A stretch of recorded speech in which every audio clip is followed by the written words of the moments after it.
Hello, welcome back to another episode of You're Not Crazy, You're Exhausted. I'm Tiffany Flayton, board certified and licensed nutritionist. And today I'm back with part 2 of going over my GI test. Remember last time I talked about what was going on with my test and all the things that needed to be addressed. And I was super surprised because I really didn't have many of the symptoms that a lot of people come to me and complain about. I just did not have a lot of those things. And so it was pretty shocking, to say the least, to say that there was a lot of things that I needed to work on. And definitely I'm having some symptoms, but again, nothing like what I experience in talking with the many people that I go over these with. And so it was quite interesting. So I'm going to scroll way down to my protocol. So hopefully that didn't make you dizzy or anything. But I just want to recap what I have done here. And if you did not hear part 1 of this, go back and look for that episode. And I want to tell you about what I've done for phase 1, which was about 4 weeks long. And let me tell you, I have done this kind of thing before. I know when I'm asking the people that I'm working with to embark on some kind of protocol that is based on their symptoms and the test results. I know when I ask them to do things sometimes that it is not easy to put it all together, and then life happens, right? I understand this. Because I've done all these things before, but now when I'm doing them again, it really, kind of honed in on the truth of that for me. And it was a good thing to do. Again, not because I don't understand this, but it's just one of those things where we have to understand that we do not have to be perfect in order to improve. And if you are like me and have a history of really dealing with horrible health issues, and you felt like you had to be absolutely perfect in your diet, in your exercise, in your sleep, in whatever else in order to improve, then you know what I'm talking about. So what I'm learning again and again is that just doesn't have to be the case. Sometimes you need to be a little bit more hardcore than others, but I'm already seeing improvements. And because of what's going on in my life, I have not been able to be as perfect and pristine with my process here, and which kind of drives me crazy, to be honest with you, but I am improving my symptoms. So I think one of the things that I talked about was that I noticed that I feel so full after eating the amount of food that doesn't really match with being that full. So I know, because I see this all the time, that people are just not breaking down their food very effectively with their digestive enzymes, and therefore food just kind of can sit there like a rock for far too long, especially protein. And my test results showed there was all kinds of reasons to show that I was not digesting very well or efficiently, and that explained that symptom. So I did my enzymes with every meal. It's supposed to be 3 times a day. And to be honest, there are days where I don't eat 3 meals a day, or I have forgotten to take it on the 3rd meal or whatever. So I would say on average, I was able to get in 2 capsules at the start of not each main meal, but 2 of the 3 main meals. I don't use these or recommend these to be taken just with a snack, a small snack or anything like that. I have been really pretty good about the 2 Tributyrin Supreme capsules that I'm supposed to take at night with the IgGI Shield. Not gonna lie, I'm just being completely transparent and honest about this because this is real life. So don't beat yourself up if this sounds like it could be you, or maybe it has been you.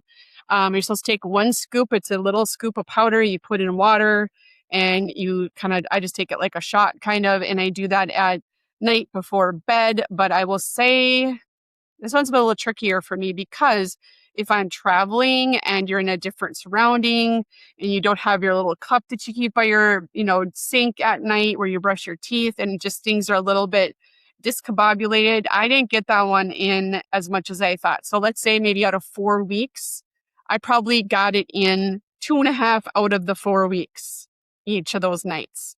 So that definitely needs to be improved, and it's still in my phase for part 2. And then I have been really pretty good about the SPM Supreme, 2 capsules a day with food. I pretty much took that with my morning meal or my lunchtime meal.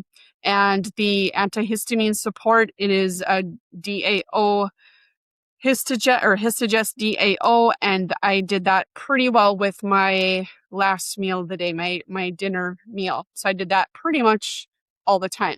So with not being 100% compliant, I am feeling better with digestion. There's definitely less of that full feeling. I guess some people might call it being bloated, and I would say sometimes maybe that's a feeling, but I would say just that really full feeling that has been improved where it's not as uncomfortable. And now I've been looking forward to actually having better improvements moving into phase 2. So I think of phase 1 as sort of that prep phase, kind of reducing the culprits, right? So the low histamine diet, continue to limit gluten as much as possible. But I know I haven't been 100% limiting gluten because, again, life, back and forth, kind of traveling from here and there and in other places, it just has been a little bit more difficult to do that where you're 100% gluten free. But I've done the best that I could in most situations, and that is that first phase, just sort of setting your body up to be able to take what's coming in phase 2. So in phase 2, which started today, continue the low histamine, continue to limit the gluten. I haven't really been purposely trying to eat gluten for, I don't know, since 2010, 11, something like that. So it's, not new to me to do that. I will continue to take the pancreatic enzyme complex. I'm going to take 2 of those at each main meal. So far, so good today. I am taking the IgGI Shield. I'll keep on taking that at nighttime. So those 2 stay the same, as well as the SPM Supreme. That stays the same. So here's where we layer in the kill phase, as I sometimes call it. We don't really want to kill everything off, right? We want to level the things out, and I'll show you what I'm talking about in a second. So I'm adding 2 capsules of something called oil of oregano, and then I'm going to do that for a month. And then after that, I'm going to switch to something else that is like an herbal antimicrobial. It's not the same as an antibiotic because it's a supplement. It's not a prescription.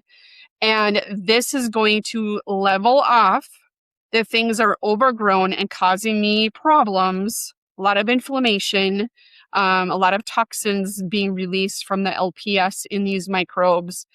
We're going to level those guys off, cut them off at the knees, put them back in their place, however you want to describe it. We don't want to kill them off completely.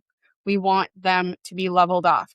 So I'm going to do that. And then I'm going to add the Gastromend HP, 2 capsules a day for a while. And then you do that twice a day. So we'll see how well I tolerate that.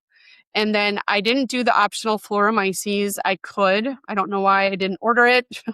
So I don't have it right now.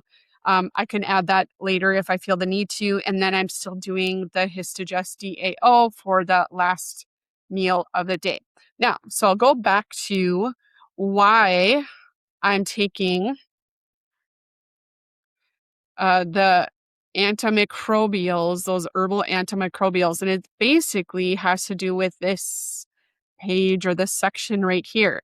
So in this section, the opportunistic microbes, there's lots of them overgrown. As you can see that they're flashing red, right? Red flags are all over this page right here. They're all flagged high. And that tells me that I do not have enough stomach acid to kill them off or keep them at bay. And these things, because of what they do when they're overgrown and how they protect themselves and how they protect their survival, is they give off things like histamine, and they give off LPS and H2S, which is hydrogen sulfide gas.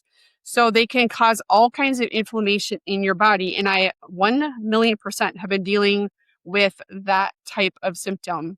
I have felt it in my hands, my face, my sinuses, my everything. Just feel it everywhere. And it's very, very uncomfortable. So this is what I'm actually most excited to get into gear here. So that's what I started today. But my hopes for this phase is that when this gets leveled out, that a lot of that inflammation will also be coming down, aside from maybe feeling really, really full, because I'm going to be able to add a different enzyme after this phase that has some hydrochloric acid to improve my stomach acid, because according to these are overgrowing, so my stomach acid is low. So I'm going to be able to add that back, and then digestion will be even better improved. On a side note, I have been doing acupuncture for inflammation and anxiety, that type of thing, and was recommended by the acupuncturist to take an herbal digestive as well. And so I added that one on. It's from traditional Chinese medicine. I'm not as familiar with that, but when I've been taking it, which is, in between meals, that feels good as well. Okay. So that is all for today, but I just wanted to give you an update about what's what in this whole process. And I will be back more with, probably in between this phase, like in the middle of this phase 2, I'll give you a little bit of an update, see if I've changed anything, how symptoms have improved, and then I will get into phase 3. The other thing with this is I also did standard lab work for my upcoming doctor's appointment, where I will manage my thyroid and hormones and all those types of things. And there are indications on those labs as well that inflammation has taken a hold. I've had really good levels of these things in the last several labs, and now all of a sudden those have popped up and showing it systemically. So it all starts in the gut. So I am hoping, and I'm assuming this is what will happen, is that this stuff will be fixed and remedied, and then that on the lab work and that standard lab work is also going to improve over time. Nothing happens very quickly.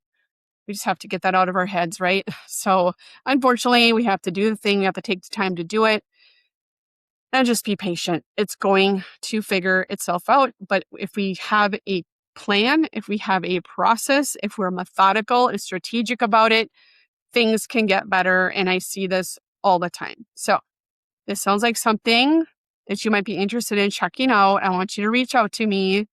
Make sure you comment below that you are wanting some help and support, or tell me that you have some gut issues and we can figure this out. It is figure outable. We just have to have a plan. All right. So share this with someone who you think may resonate with this. And I hope to hear from you soon. And I'll be back with phase 2.5 in a little bit, and then on to phase 3. All right. Take care. Bye-bye.